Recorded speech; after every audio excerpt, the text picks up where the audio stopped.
This is Goku-san DBZ, and today I am recording a top 10 list.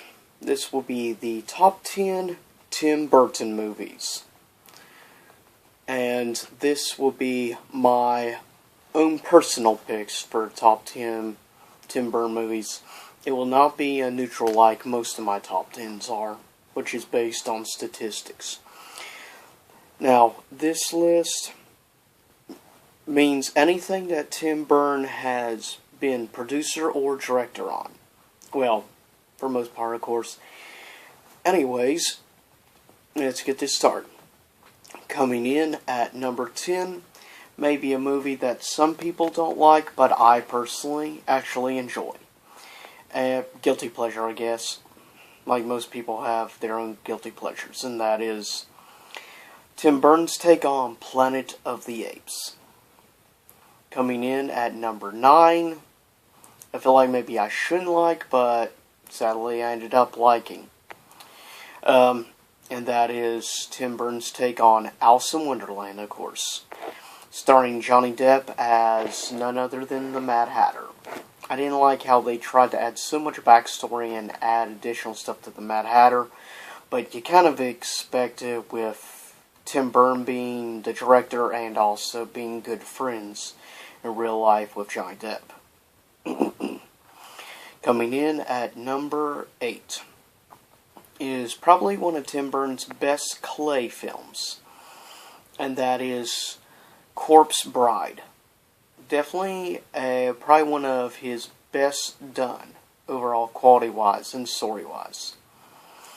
Coming in at number 7, a lot of people hate it. I personally enjoyed it because it felt like classic Tim Burton, like on combined horror and comedy together. Though it met with awkward moments, but with Tim Burton, you learn to accept the awkwardness because, well, it's Tim Burton. And that is Dark Shadows, again starring Johnny Depp, of course.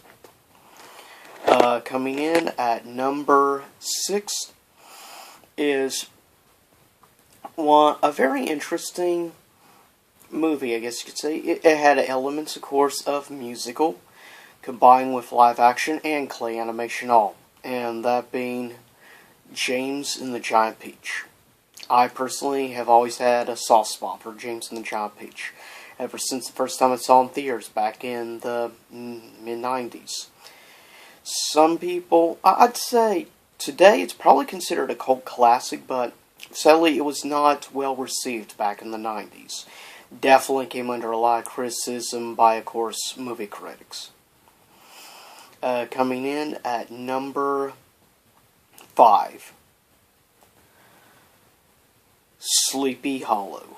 Again, also starring Johnny Depp, of course. But in general, I thought probably Sleepy Hollow, quality-wise and everything, elements from classic horror movies of like the 70s and so on. I thought Sleepy Hollow is one of the best well-done movies.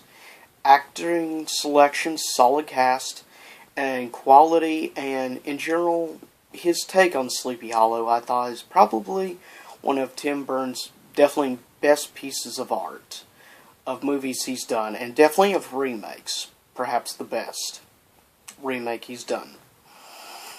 Coming in at number 4, people thought it was kind of controversial because they were used to the happy-go-lucky Adam West, which I consider crappy, Batman. And this being Tim Burton's take on Batman at the end of the 80s, and of course starring Michael Keaton, which to this day I'm in debate who the best Batman has been, and that is between Michael Keaton and of course Bale. But that may be a debate that will go on for years. It's hard to say. But I was really impressed with Tim Burton's take on the Batman, and I especially, to this day, I still like Jack Nicholson's Joker over Heath Ledger. Though a lot of fanboys swear by Heath Ledger, I still like the classic Joker more from Tim Burton's take with Nicholson, I thought, made the best Joker, and definitely much more loyal to the comics, source material, and the looks and everything.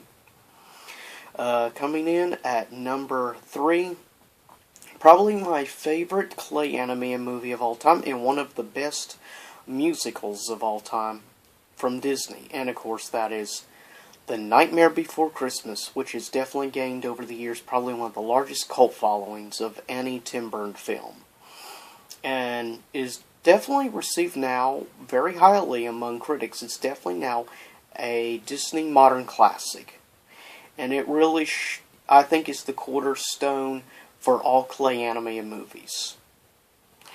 Coming in at number 2, the first full-length movie ever starring Johnny Depp, and perhaps by most people considered to be the greatest classic ever by Tim Burton, and of course that being Edward Scissorhands, which I personally really love. Edward Scissorhands. It's a really emotional ride. It's a little different, and it would be nice to see Tim Burton to come back and do great stuff like that again. Here's some honorable mentions. Big Fish, Caroline, or Coraline, Batman Returns, Charlie and the Chocolate Factory, Mars Attacks, Ed Wood, and coming in at number 1 is, without doubt, my personal favorite Tim Burton movie of all time. Most probably would choose Edward Scissorhands as their favorite, or, of course, Nightmare Before Christmas. My personal favorite was the very first Tim Burton movie I ever saw, and it was not Edward Scissorhands being my first. It was Michael Keaton starring as Beetlejuice, which was also the first combination horror and comedy I ever saw. I was floored by the incredible acting of Michael Keaton as Beetlejuice. I thought he was incredible. And of course, I loved the score of the movie done by the great Danny Elfman, which I'm a big fan of Danny Elfman as well as a big fan of Tim Burton. So those two together are great. Definitely. But leave me a remark, subscribe, let other people know about me. But leave me also comments below. Give me ideas for future top 10s. Also, what were your favorite Tim Burton movies? And are still. Also, I'm working on a top 10. Next top 10 list that I will be doing is the top 10, my personal picks for top 10 best original Xbox games. So, stay tuned for that. And next month, of course, will be fantasy theme month for May. Then sci-fi theme for June. And July, I'm looking at possibly doing a theme around either music or comics. Give me an idea what you would prefer. Anyways, as always, this is Goku's son, DBZ. And I hope to hear from you again. Also, if you'd like to make suggestions, if you don't want to leave a comment below here on YouTube, leave me a comment on my Twitter, which is, of course, hashtag GokuSunDBZ. And, as always, I'll see you next time, YouTube land.